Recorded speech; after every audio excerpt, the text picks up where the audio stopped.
The ceiling tiles above me were white and perfectly still.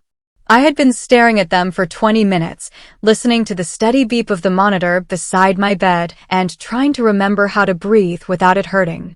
The doctors had explained everything in calm, careful words. My heart condition had progressed faster than anyone expected. The valve replacement surgery was no longer optional, it was urgent, and every hour of delay narrowed the window of survival.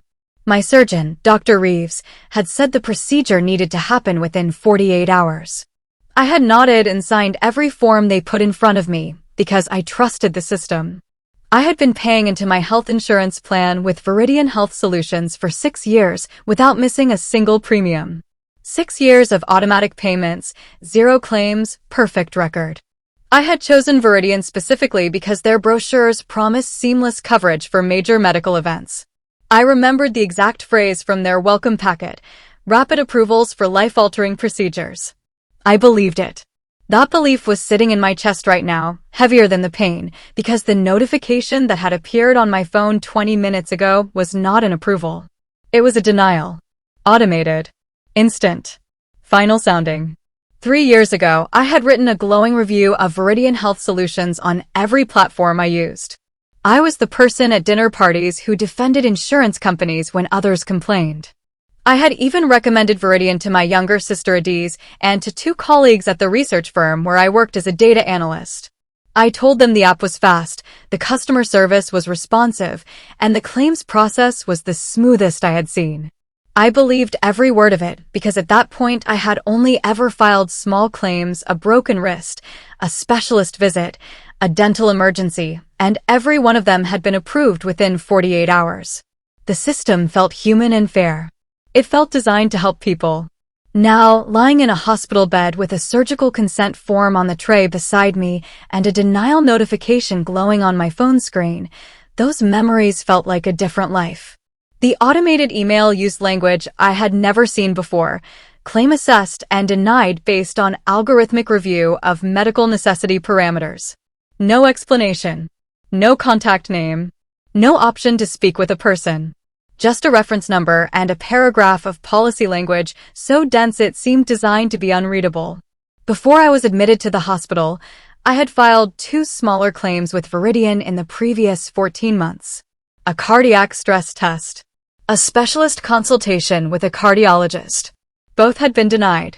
Both rejections had arrived by automated email within hours of submission, citing similar policy language about medical necessity thresholds not being met. I had called both times. Both times I had been routed through automated menus, left messages, and eventually received written responses that said the same thing, claim assessed and denied based on algorithmic review. My primary care physician, Dr. Waverly, had been confused. She said the procedures were absolutely standard for my diagnosis and had written detailed notes explaining the medical necessity in both cases. The insurance company had not asked her to submit anything. They had simply denied. At the time, my friend Adiz said it was probably a glitch in the system and that I should file an appeal. I did file an appeal. The second denial came faster than the first.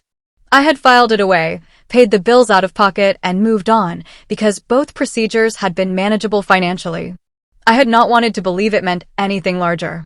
But lying in this hospital bed the night before open heart surgery, with another denial sitting on my phone, I called Viridian's member services line from my hospital bed at 9 in the evening. I was transferred 4 times. The 4th representative told me the claim had been processed by an automated review system and that a manual review could be requested, but that the standard processing window for manual review was 7 to 10 business days.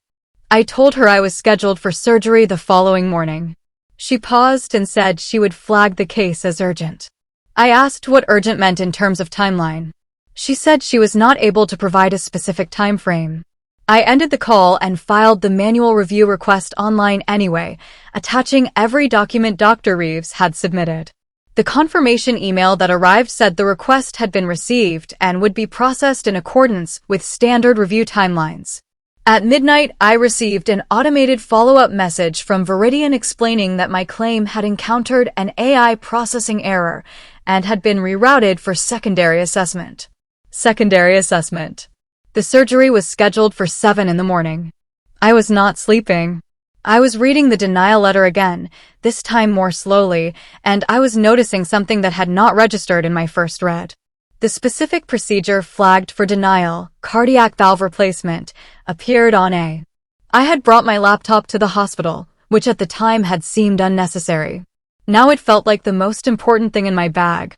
I pulled up every denial letter I had ever received from Viridian, the stress test, the specialist visit, and now the surgery, and I laid them out side by side on my screen. I was a data analyst. Pattern recognition was my job. And what I saw in those 3 letters was not random or coincidental. The denial language was nearly identical across all 3, despite the procedures being completely different in nature and cost. Each letter cited algorithmic review of medical necessity parameters. Each letter used the phrase "does not meet threshold criteria" without specifying what the threshold was. Each letter listed a policy category with language about cost-benefit analysis in determining coverage eligibility. That last phrase had not registered to me the first 2 times because I had been too frustrated to read carefully. Cost-benefit analysis in determining coverage eligibility. Not clinical necessity. Not medical evidence. Cost and benefit. The system was not evaluating whether I medically needed a procedure. It appeared to be evaluating whether the procedure was financially advantageous for Viridian to approve. And when I looked at the 3 procedures together, ranked from cheapest to most. I had not slept when I called Nora Obi at 6 in the morning. Nora was my closest friend from graduate school and one of the sharpest data scientists I had ever met. She had spent the last 4 years working in algorithmic auditing, reviewing the fairness and accuracy of AI decision systems for regulatory bodies and research institutions. I explained the situation in 5 minutes. I read her the denial language. I told her about the 3-letter pattern and the cost-benefit phrase.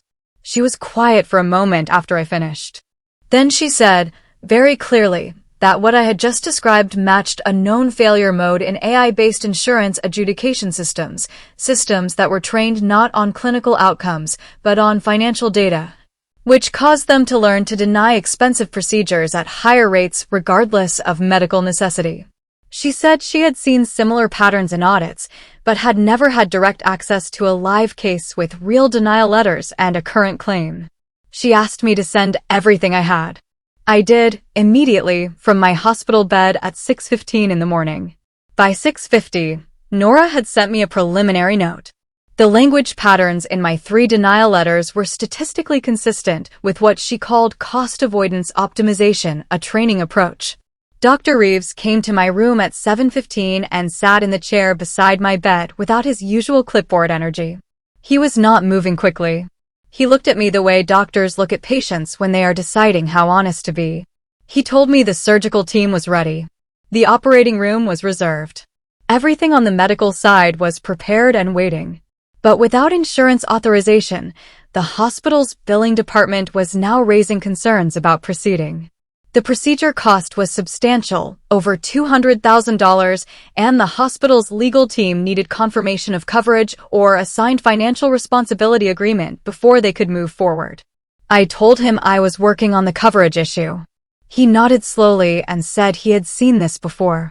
He said the word before with a heaviness that told me he had seen it more than once, and that the outcome had not always been the way anyone hoped. He told me the clinical window for the surgery remained open for another 36 hours at most before the risks of the procedure itself began to outweigh the risks of the condition. 36 hours. I looked at my phone. Nora was still analyzing. Viridian had not responded to the manual review request. The hospital needed an answer. At 9 in the morning, Viridian sent an email with a subject line that made my heart lift for exactly 4 seconds. Claim status update under reconsideration. I opened it immediately. The body of the email explained that following my formal complaint and urgent flag submission, the claim had been reopened for review. I had a brief, sharp moment of relief that almost felt like tears. Then I kept reading. The reconsideration had resulted in a partial approval. Viridian would cover the preoperative assessment, the anesthesiology consultation, and up to 72 hours of postoperative monitoring. The surgical procedure itself, the cardiac valve replacement, remained denied under the discretionary high-cost interventions category. They had approved every part of the surgery except the surgery. I set my phone face down on the blanket and stared at the ceiling for a long moment. Then I picked it back up and forwarded the email to Nora with one line. They approved the packaging but not the product. She replied within 2 minutes, "That is not reconsideration. That is performance." The partial approval created a paper trail showing they had engaged with the claim, which could be used later to argue they had reviewed it fairly. It was strategic. It was designed to look like movement while changing nothing that actually mattered for. Nora called me at 11 that morning with something new in her voice, not alarm exactly, but the particular focus she got when she had found something that mattered. She had been monitoring Viridian's public-facing policy documentation and had noticed something unusual. In the 48 hours since I had filed the manual review and the formal complaint, 2 sections of their online member policy had been quietly updated. The language around the discretionary high-cost interventions category had been revised. The previous version, which Nora had screenshotted before the change, used explicit cost-benefit language. The new version replaced those phrases with softer clinical language that appeared more patient-centered. The changes were small and would have been invisible to anyone who had not read the original carefully. But Nora had read it carefully, and she had saved the original. More importantly, she said, the AI system itself appeared to have been updated. She had been running queries through Viridian's automated claims assessment tool using sample case data, and the response patterns had shifted overnight. The system was now returning different denial thresholds for the same inputs she had used the night before. Someone inside Viridian had noticed the complaint activity and had quietly adjusted both the policy language and the AI parameters, not to fix the problem, but I spent the afternoon of my second hospital day building a file. I printed every email, every denial letter, every automated notification, and every policy document I had saved. I requested my full claims history from Viridian in writing, citing my rights under the applicable state insurance regulations, and I emailed that request to 3 separate addresses at the company: Member Services, the Claims Department, and the Legal Compliance Office. I organized the documents chronologically and tagged each one with the date, the type of communication, and which Viridian department had sent it. Nora had told me that evidence organization mattered enormously in cases involving algorithmic systems, because the argument would ultimately rest on demonstrating a pattern rather than a single incident. Dr. Waverly faxed over every clinical note she had ever written about my condition. Dr. Reeves submitted a formal letter of medical necessity that described the urgency in language he said was designed to be unambiguous to any reviewer, human or automated. At 4 in the afternoon, Viridian responded to my claims history request. Instead of providing the history, they sent a form requesting my date of birth, member ID, last 4 digits of my social security number, and a notarized authorization form. I had submitted all of this when I enrolled. The message arrived in my email inbox at 2 in the morning on my 3rd hospital day. No name in the sender field, just an address made of randomized letters and numbers that was clearly a temporary account. The subject line said, "You are not the first, and you will not be the last." I almost deleted it. Then I opened it. The email was from someone who identified themselves only as an employee of Viridian's Claims Technology Division. They said they had seen my complaint flagged internally and had been watching the case because it was not unusual, it was routine. They attached 2 files. The first was an internal training document dated 18 months earlier, labeled AI Claim Adjudication System, Optimization Parameters version 4.2. The second was a slide deck from an internal quarterly review meeting. I opened the training document first. It described how the AI system had been trained using a dataset weighted toward financial performance indicators rather than clinical outcomes. There were explicit references to denial rate targets for high-cost procedure categories.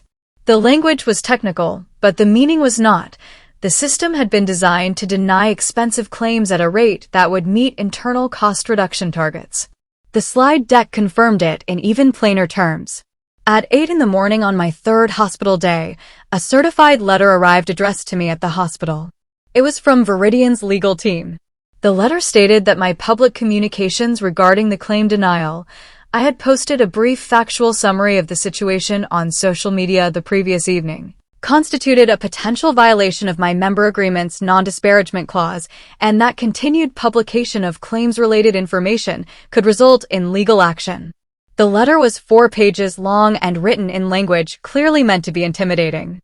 I read it twice, then took a photo and sent it to Nora with one word, noted. Then I opened my laptop and wrote a longer post. I laid out the facts clearly and precisely: the denial, the partial approval, the AI language in the denial letters, the overnight policy changes, the delay tactics, and the legal threat that had arrived in response to my speaking publicly about my own medical care. I did not use emotional language. I did not make accusations I could not support. I attached a redacted copy of the denial letter and the legal threat letter side by side and let people read both. I posted it at 9:15 in the morning. By noon, Nora was sending me screenshots. The post was spreading. Nora called me at 2 in the afternoon on day 3 with something in her voice I had never heard before, the specific excitement of a scientist who has found proof she was looking for but did not quite expect to find so cleanly. She had spent the previous 18 hours running a systematic analysis of Viridian's publicly available claims data, cross-referenced against their policy documentation, the denial letters I had shared with her, and the internal training document from the whistleblower. What she had found was not ambiguous. The AI system's denial rate for procedures flagged as high cost was 340% higher than its denial rate for procedures in lower cost categories when controlling for all available clinical variables. The system was not simply reflecting the complexity of expensive cases. It was actively, measurably more likely to deny a claim simply because the procedure was expensive, regardless of diagnosis, severity, or physician recommendation. The bias was not random error. It was directional and consistent, which meant it was a product of deliberate training choices. Nora had also identified a specific parameter in the training documentation, one labeled cost sensitivity weighting, that had been set to a value far outside the range of clinical best practices for any legitimate medical necessity assessment system. Nora and I spent the evening of day 3 building the public evidence package. I had the 3 denial letters, the policy documents with the overnight changes flagged and screenshotted, the legal threat letter, the internal training document, and the slide deck from the anonymous source. Nora had the statistical analysis clean, referenced, and formatted in a way that a non-specialist could understand. We also had Dr. Waverly's clinical notes and Dr. Reeves's letter of medical necessity, which demonstrated conclusively that my surgery was not elective or borderline. It was urgent and supported by every relevant clinical standard. I drafted the social media post carefully over 2 hours. I wanted it factual, clear, and impossible to dismiss as emotional or exaggerated. Every claim in the post was supported by an attached document. Every number came from verifiable source data. I did not name individual employees. I focused entirely on the system, the pattern, and the documented evidence. Nora reviewed every sentence before I posted. We both understood that Viridian was monitoring my online activity. The legal letter had all but said so, and that anything I posted could be used against me. That was also why I posted everything publicly rather than through private channels. The post had been shared 1,400 times before I woke up. By the time Dr. Reeves came on his morning rounds, it had been shared over 8,000 times, and the comment section had become something I was not prepared for. Not trolls or noise stories. Dozens of people describing their own denied claims with Viridian, their own automated rejections, their own experiences of receiving partial approvals that covered everything except the procedure they actually needed. A woman named Priya described a denial for her daughter's chemotherapy. A man named Bernard described a year-long fight over a denied spinal surgery that had left him unable to work. A retired nurse named Constance said she had watched 3 patients in her career die after insurance delays, and that she had reported one case to regulators who had never followed up. The scale of response was not what I had expected. I had expected sympathy. What I received instead was evidence. Thousands of pieces of personal evidence that the pattern Nora had found in the data was not a statistical artifact. It was people's lives. Viridian issued a public statement by noon. It was 3 paragraphs of legal language stating that the company's AI system met all applicable regulatory standards, that the company took member concerns seriously, and that her name was attorney Felicia Drummond, and she had been watching the post since early morning. She reached out through the direct message feature of the platform at 11:30 and identified herself as a healthcare attorney with 7 years of litigation experience against insurance companies. She said she had been building a case against AI-based insurance adjudication systems for 2 years, and that what I had posted, especially the internal training document, was the clearest direct evidence of deliberate bias programming she had seen in a publicly available case. She asked if I would be willing to speak that afternoon. We spoke for 90 minutes. Felicia explained that the legal theory she was pursuing rested on the argument that a privately programmed AI system that demonstrably produces discriminatory outcomes in claims assessment violates both insurance regulatory law and general consumer protection statutes. She said my case was strong because I had documentation at every stage: the pattern of denials, the overnight policy changes, the legal threat, and now the internal training document. She agreed to take the case immediately and file for emergency injunctive relief, a court order requiring Viridian to provide coverage authorization for the surgery while the litigation proceeded. She warned me that Viridian might respond by delaying other pending claims for members who had shared or commented on my post, using innocent policyholders as pressure to make me stand. Felicia filed for emergency injunctive relief on the afternoon of day 4.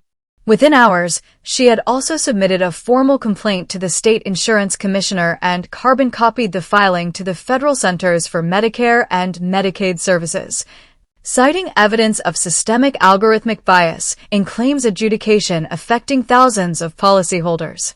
The complaint referenced not just my case, but the statistical analysis Nora had produced and the internal training documents from the anonymous source.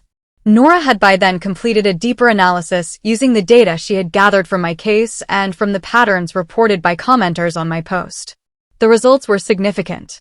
Across the claims data she could access publicly, the Viridian AI system's denial rate for procedures categorized as high cost was consistent with the bias she had identified in my denial letters, not just for cardiac procedures, but for oncology treatments, neurological interventions, and orthopedic surgeries. The system was not making case-by-case errors. It was producing a uniform, systematic outcome that disadvantaged patients with the most serious medical needs. Regulators had received dozens of individual complaints about Viridian over the past 2 years. None of those complaints, filed separately, had triggered a systemic investigation. But a single documented case with statistical analysis, internal evidence, and a formal legal filing changed the weight of what. The hospital's administrative director came to speak with me on the morning of day 5. She was careful and clearly uncomfortable, which I respected. She explained that the hospital had received media inquiry requests related to my case, and that some staff members were concerned about institutional exposure if the public attention continued. She was not asking me to stop, she made that very clear. But she wanted me to understand that the surgical team was under pressure from the administration to have a billing resolution in place before proceeding, and that the window Dr. Reeves had described, 36 hours from day 3, was now closing. I asked her directly how much time I had left before the surgical window closed permanently. She said Dr. Reeves would need to answer that. Dr. Reeves came in 20 minutes later and told me, without softening it, that we were approaching the edge of what was safely operable. The inflammation around the valve had progressed. Every additional day increased both the surgical risk and the probability that the condition would become inoperable entirely. He said he was going to speak to the hospital's executive team directly that afternoon and make the case for proceeding on humanitarian grounds while the legal process played out. At 4 p.m. on day 5, Viridian sent an email to Felicia with a copy to me. The subject line read, "Claim Reconsideration Authorization Update." I read it 3 times before I let myself feel anything about it. Facing the growing public pressure and the regulatory inquiry filings, Viridian was authorizing the cardiac valve replacement surgery. I would have a moment to describe that feeling later. I allowed it for about 30 seconds. Then I kept reading. The authorization was accompanied by a coverage limitation notice. Viridian would cover the surgical procedure itself up to a set dollar amount, which was approximately 60% of the estimated total cost.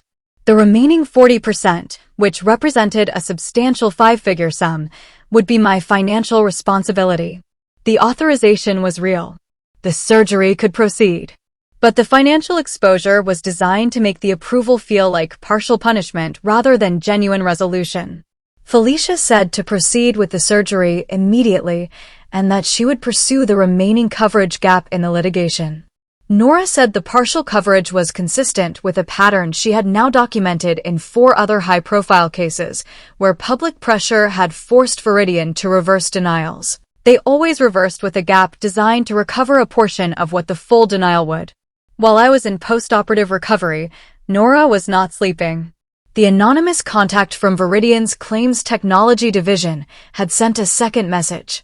This time the email contained audio files, recordings of internal executive meetings.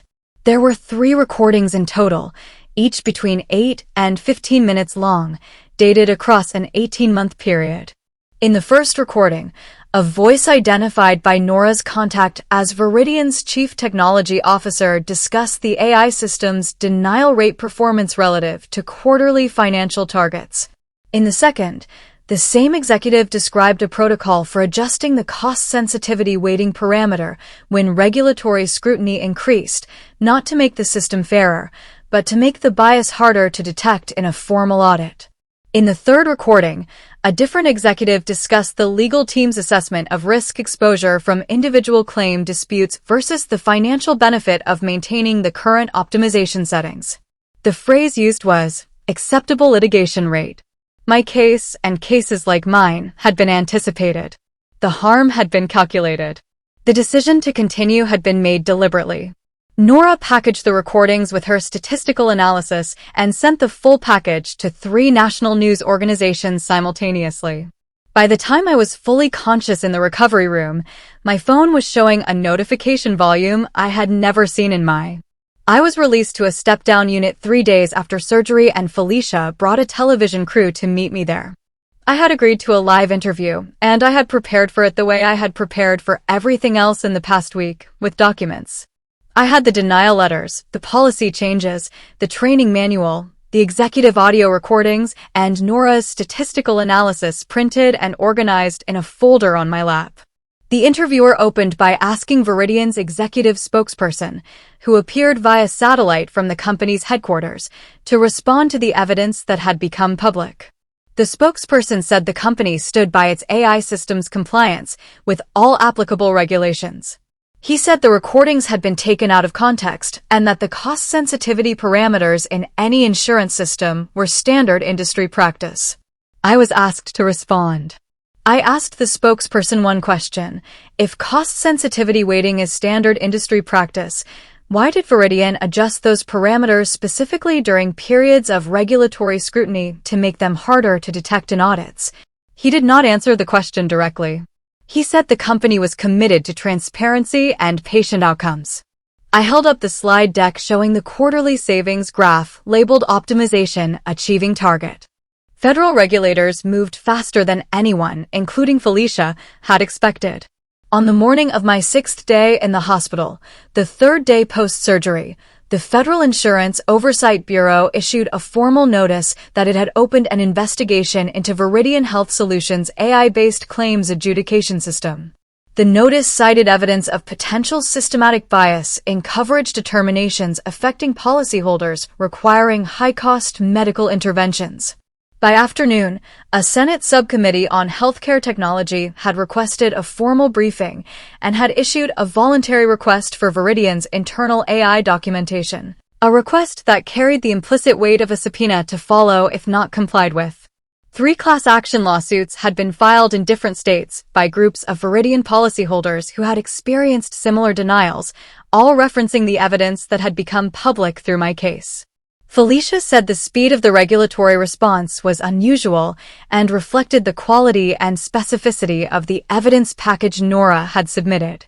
Normally, she said, cases like this took years to trigger federal attention. The recordings had accelerated everything. Viridian stock dropped 11% over 2 trading days.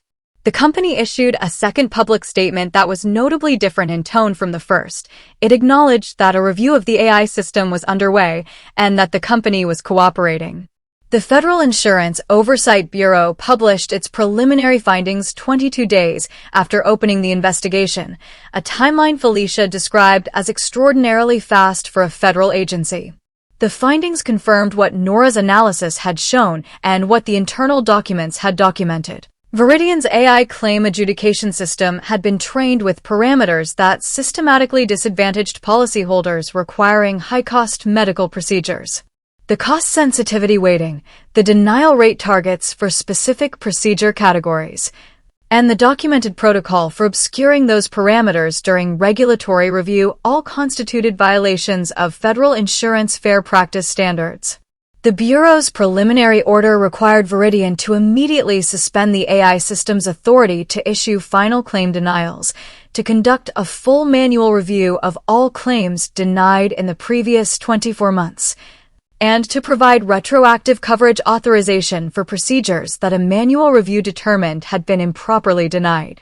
The order also imposed an initial fine and flagged the case for possible criminal referral depending on the outcome of the full investigation. My surgical claim was among the first batch formally re-adjudicated.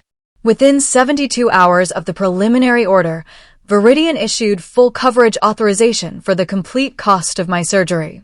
The gap they had built into the partial approval, the 40% designed to punish me for fighting, was now covered in full. On the day the national news organizations published the full whistleblower evidence package, including the executive recordings, the training manual, the statistical analysis, and the internal meeting slides, I was sitting in a rehabilitation chair doing physical therapy exercises and watching the coverage on a small television mounted on the wall across from me.